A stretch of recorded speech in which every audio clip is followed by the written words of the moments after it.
Hello दोस्तों, स्वागत है आप सभी का टू द पॉइंट में। आप में से कई लोग जानना चाहते थे कि ड्यू प्रोसेस ऑफ लॉ और प्रोसीजर एस्टैब्लिश्ड बाय लॉ के बीच डिफरेंस क्या है, इंडिया कौन से तरीके को फॉलो करता है और यूनाइटेड स्टेट्स किस तरीके को फॉलो करता है। दरअसल जुडिशरी में इसका कितना इंपॉर्टेंस है, इन सभी चीज़ों के बारे में आज का हमारा वीडियो। आइए सबसे पहले जानते हैं कि इन दोनों के बीच अंतर क्या है, procedure established by law, due process of law.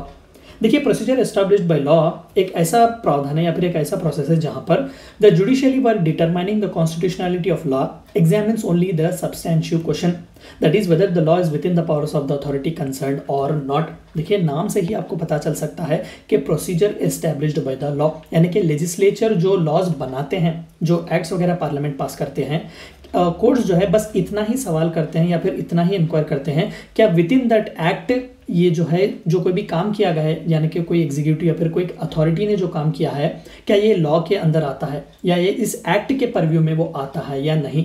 इससे आगे जो है वो आगे नहीं बढ़ते, यानी कि सब्सटेंशियल क्वेश्चन से ही डील करते हैं। बस इतना कि वेदर जो लॉ है वो with in the power of authority concern है या नहीं, बस इतना जानना कि लॉ में इसके प्रावधान है या नहीं, या फिर उस लॉ को इतनी अथॉरिटी दी गई है या नहीं कि वो स्पेसिफिक काम करें। तो बहुत ही एक नैरो वर्जन है ये जुडिशरी का।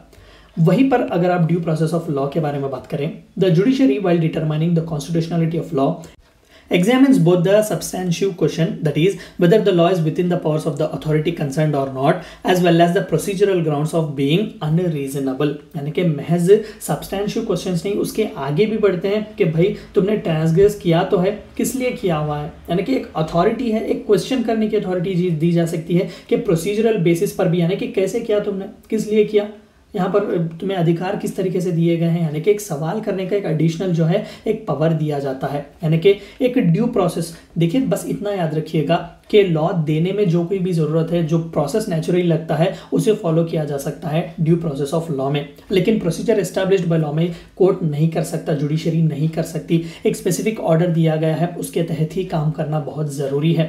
नेचुरल जस्टिस हम कहते हैं, कई बार नेचुरल जस्टिस का डॉक्ट्रिन इस्तेमाल किया जा सकता है, तो ड्यू प्रोसेस ऑफ लॉ में उस नेचुरल जस्टिस को बहुत ही इंपॉर्टेंस दिया जाता है, क्योंकि यहाँ पर ज़्यादातर क्वेश्चन वो सब्सटेंटिव नहीं होता, यानी कि क्या लॉ के तहत है या फिर हमें किस तरीके के गाइडलाइंस दिए गए हैं या फिर लॉ को ट्रांसग्रेस किया है या नहीं। यहाँ पर सवाल ये पूछा जाता है कि किस लिए किया गया है, क्या ये जस्टिसेबल है या नहीं।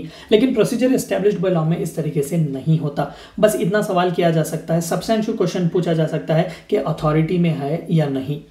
It is narrower than due process of law in scope. जाहिर सी बात है कि प्रोसीजर एस्टैब्लिश्ड बाय लॉ बहुत नैरोअर है when compared with due process of law. It gives wide scope to Supreme Court to grant protection to the rights of its citizen. Supreme Court किसी भी हद तक जा सकता है सिटीजन को उसके हक और अधिकार दिलाने में, लेकिन प्रोसीजर एस्टैब्लिश्ड बाय लॉ में नहीं कर सकता। उसे लॉ के परव्यू में ही होना है, उस स्पेसिफिक एक्ट या फिर उस स्पेसिफिक लेजिस्लेशन से ही चलना पड़ेगा।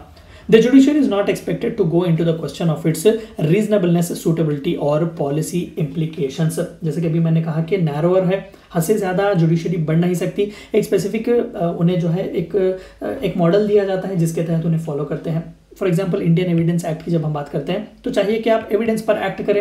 यहाँ पर जज ये नहीं कह सकते कि भाई मैं एविडेंस को नहीं देखूंगा। यहाँ पर जस्टिस की बात है, अग्रेस जो हुआ गया है, ट्रांसग्रेस जिसके खिलाफ गया है, वहाँ पर क्लियरली देखा जा रहा है कि भाई he is the one who has been punished unnecessarily या फिर he is the one who is fulfilling the pain, तो चाहिए कि मैं उसे जस्टिस दूँ। यहाँ पर वो नहीं कह सकते, लेकिन ड्यू प्रोसेस ऑफ लॉ में वो कह सकते हैं। The judiciary is expected to go into the question of its reasonableness, suitability and policy implications. तो यहाँ पर फ्रीडम दिया गया कि वो सवाल पूछ सकते हैं। वो जो है जुडिशरी जो है जस्टिस देने में जो है अपना प्रोसेस फॉलो कर सकती है, अपने खुद के जो माइंडसेट को जो है वो फॉलो कर सकती है।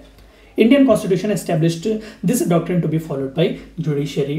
तो आपका सबसे बड़ा डाउट जो था वो यही था कि Indian judiciary process established by law को फॉलो करती है, नेचुरल जस्टिस वगैरह यहाँ पर नहीं चलता। इसीलिए तो एविडेंस मांगते हैं सबसे पहले।